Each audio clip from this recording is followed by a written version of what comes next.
सबसे पहला टॉपिक पढ़ाने जा रहा हूं स्टेप्स या प्रोसीजर। ये वो स्टेप्स हैं जो पूरे मैनेजमेंट के चैप्टर में अलग अलग चैप्टर में दे रखे हैं। तो तुम्हें यह जानना पड़ेगा कि किस किस चैप्टर में पहली बात तो स्टेप्स हैं और किस किस चैप्टर में प्रोसीजर हैं।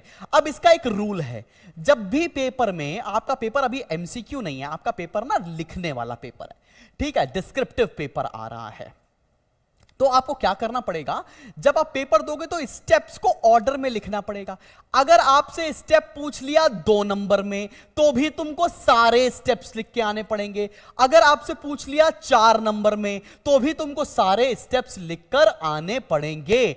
नंबर को देखते हुए स्टेप्स को कम ज्यादा मत कर देना, यह ब्लंडर है जो बच्चे करते हैं, तुम्हें नहीं करना है। 2 नंबर में आएगा सारे स्टेप्स, और स्टेप्स का एक सीरियल ऑर्डर होता है, उसी सीरियल ऑर्डर में लिखकर आना। अगर स्टेप्स का तुमने सीरियल ऑर्डर गड़बड़ कर दिया है तो आपका पूरा आंसर काट के 0 दे देंगे एग्जामिनर। तो स्टेप्स के ऑर्डर बहुत इंपॉर्टेंट है, साइड हेडिंग बहुत इंपॉर्टेंट है। अब लेट्स से सबसे पहले स्टेप्स हम लोग पढ़ने जा रहे हैं ऑर्गेनाइजिंग के चैप्टर का।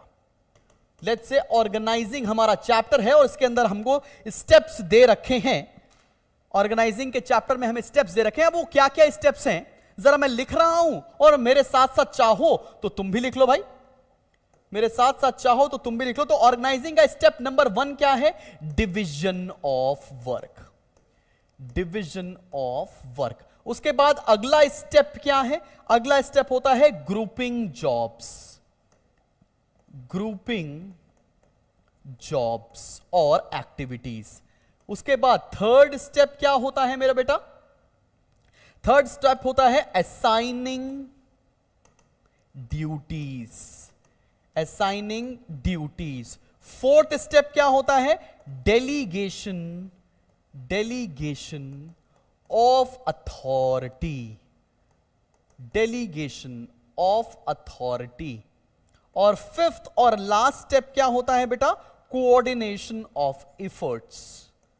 Coordination of efforts. Coordination of efforts. ठीक है, ये 5 स्टेप हैं। अब देखो इसका मार्क्स डिस्ट्रीब्यूशन कैसे होगा, तुम्हें यह समझने की बहुत जरूरी है।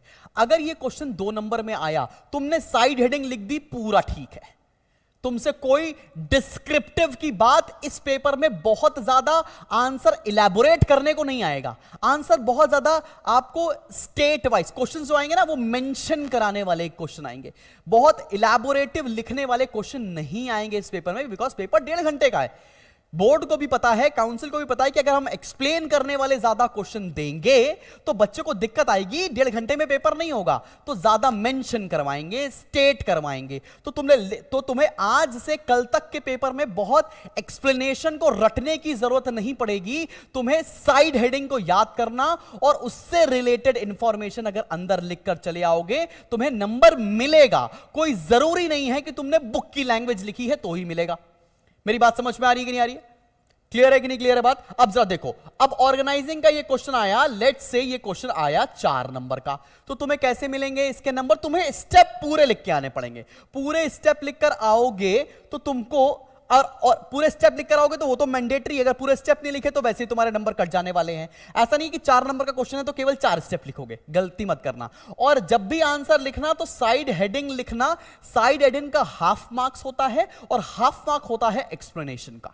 तो हाफ प्लस हाफ के हिसाब से आपकी कैलकुलेशन चल रही होती है। अगर साइड हेडिंग लिखा है तो नंबर मिलेंगे ही मिलेंगे, टेंशन लेने वाली बात नहीं है। चलो पढ़ लेते हैं भैया, ये होता क्या है, ऑर्गेनाइजिंग होता क्या है, इसको समझ लेते हैं। 1 सेकेंड, अगर आप स्पैम करेंगे तो मजा नहीं आएगी भाई, हम आपको रिमूव कर देंगे, ठीक है भाई। चलो खैर आगे बढ़ते हैं। अब ये डिवीजन ऑफ वर्क क्या है, लेट्स से आपको ना एक इवेंट दिया गया है, आपको इवेंट दिया गया है। लेट्स से आपको स्कूल में फेयरवेल ऑर्गेनाइज कराना था। लेट्स से आप क्लास 11th में थे और क्लास 12th का आपको फेयरवेल ऑर्गेनाइज कराने को बोला गया है। तो आपने क्या किया, आप being in charge of that farewell function, आपने बहुत सारे काम को ना, पूरे फेयरवेल के इवेंट को छोटे छोटे कामों में डिवाइड कर दिया, तो that means division of work.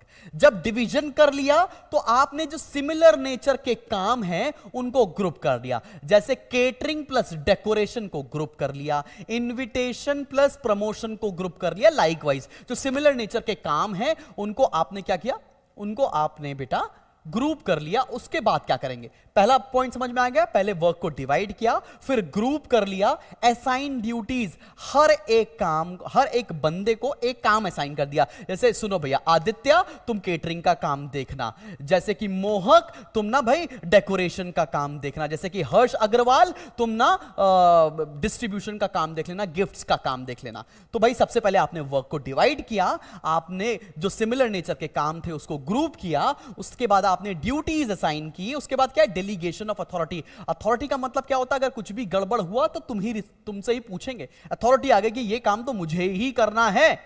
फिर क्या है, कोऑर्डिनेशन ऑफ एफर्ट्स, सबके एफर्ट्स को कोऑर्डिनेट करेंगे तभी आपका पूरा काम हो पाएगा। तो स्टेप बहुत जरूरी है, ऑर्गेनाइजिंग के चैप्टर में स्टेप्स हैं। तो आई होप तुमको स्टेप समझ में आ गए होंगे ऑर्गेनाइजिंग के चैप्टर के। ठीक, क्लियर है?